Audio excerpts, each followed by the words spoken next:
Hitler himself, to me, his insatiable desire to go into the hollow earth had something to do with his knowledge of the Anunnaki and his knowing that they did reside in the inner earth.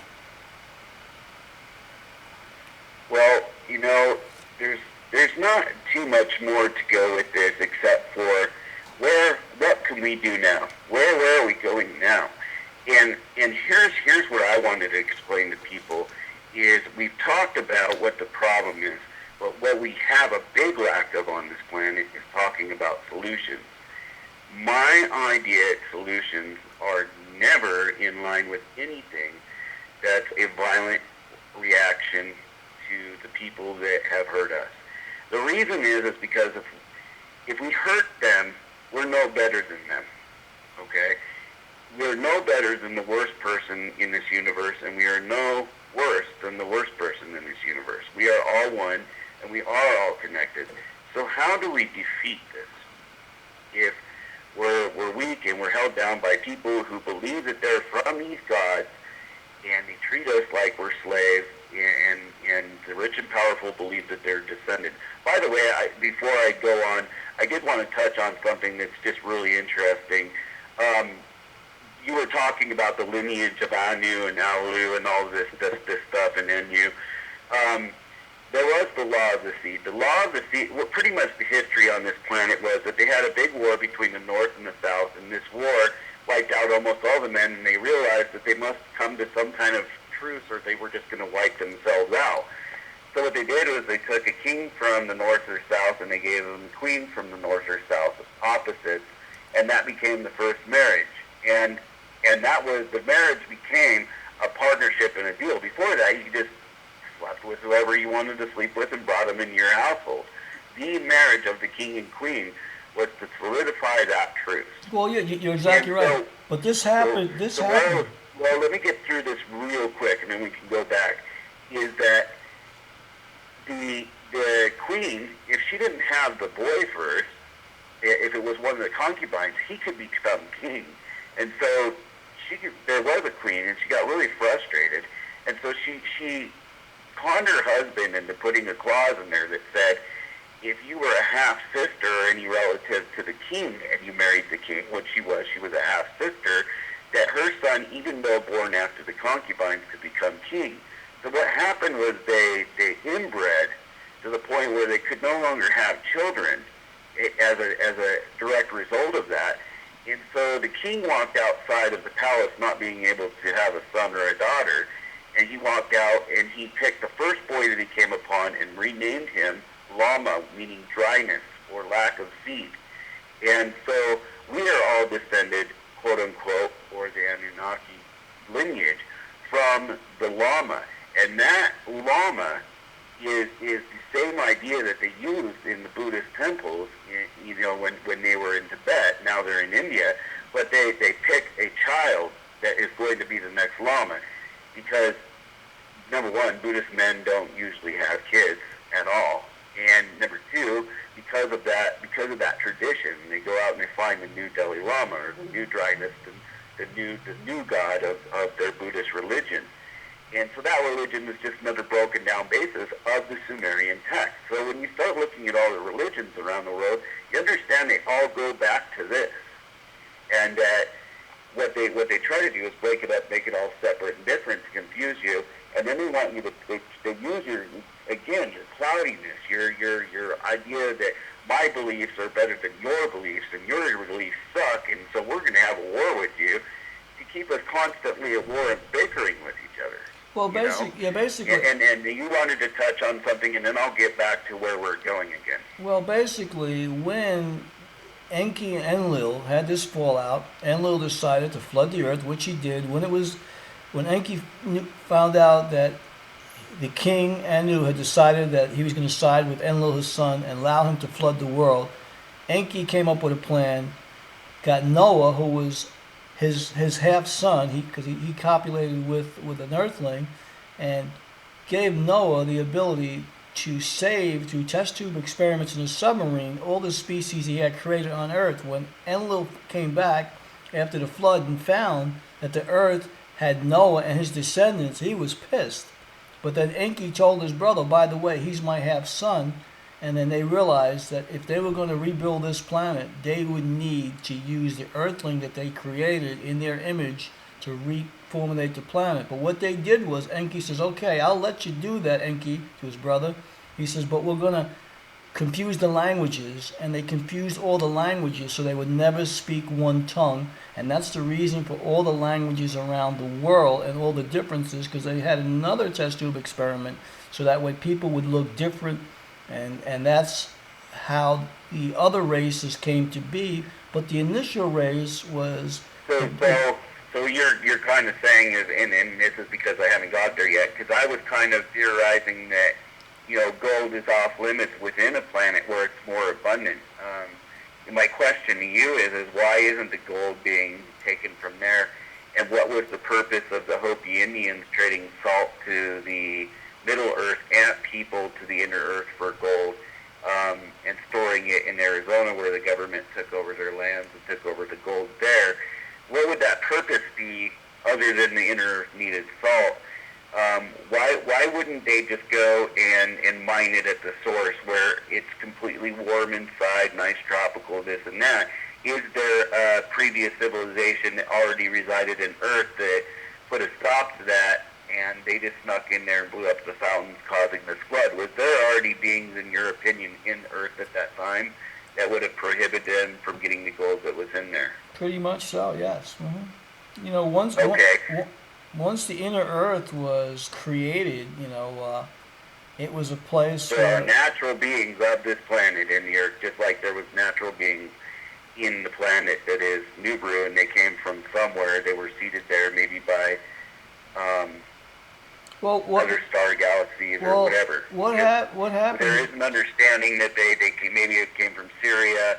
They may have come from some other places in that history as well, that we were brought here to this solar system to seed this place. Well, that's pretty much what's going to be discovered in the next couple of years. My hope is that we will fully get a full understanding of who has been here from day one and what the agenda is, and not to be trustful of everything that you hear, because there's an agenda there, and there'll always be an agenda because we are their offspring, and their planet has been a controlling planet, and they only know how to control. So we have to be mindful and wary to know that if the Garden of Eden is inside of the earth, and these people have deceived us as the prophets, as the ascended masters, or as the messiahs, so to speak, then... So we need to turn to those people inside the earth for help. Right. So you have to understand then, okay, well, what is your mission? What were you really trying to accomplish? And do I want to follow blindly, or do I want to accept what you say wholeheartedly? Or ask the follow-up question, okay, well, why did you deceive us? Why didn't you not, give us disclosure long before? Why do we go thousands of years under this existing tyrannical paradigm to be oppressed by an elite group? Why would you allow this to happen? The reason that I find that they allowed this to happen is because of self-survival and self-sufficiency on another planet. And we were created to get gold, and that's it. And we are looked at as expendable.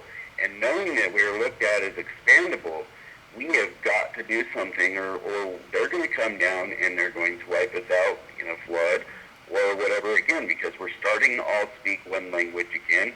Our government leaders are cracking down as fast as they can to make laws to prohibit people like me and you from speaking and telling the truth and make it against the law to share knowledge. They're doing anything and everything they can to mess with me and your websites. They're scared. They're running scared of what's going on.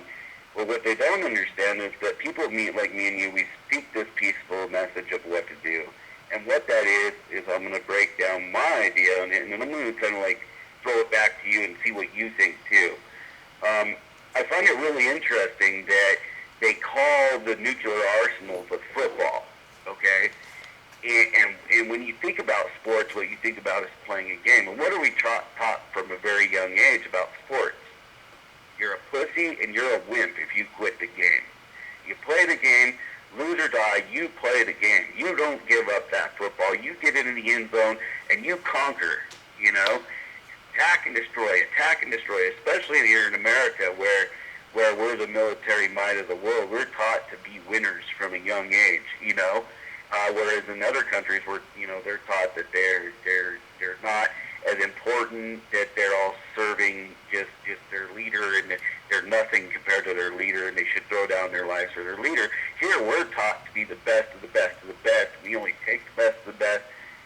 So what are we all chasing? We're all chasing that football, that presidency. If you think about it, when I was a kid, you know, I thought, man, it'd be cool to be the president and be in charge, you know. And then, of course, I had other ideas, like I wanted to be an astronaut or whatever. But you know, I think everybody has had that thought. What if I was in charge? If I ruled, you know? And so that's the thing. We're always chasing that top. And what people need to realize is the best way to beat this game is to stop playing the game. Stop chasing the football, so to speak. If capitalism is the key to mining gold, then we need to stop being capitalistic. And how do we do that?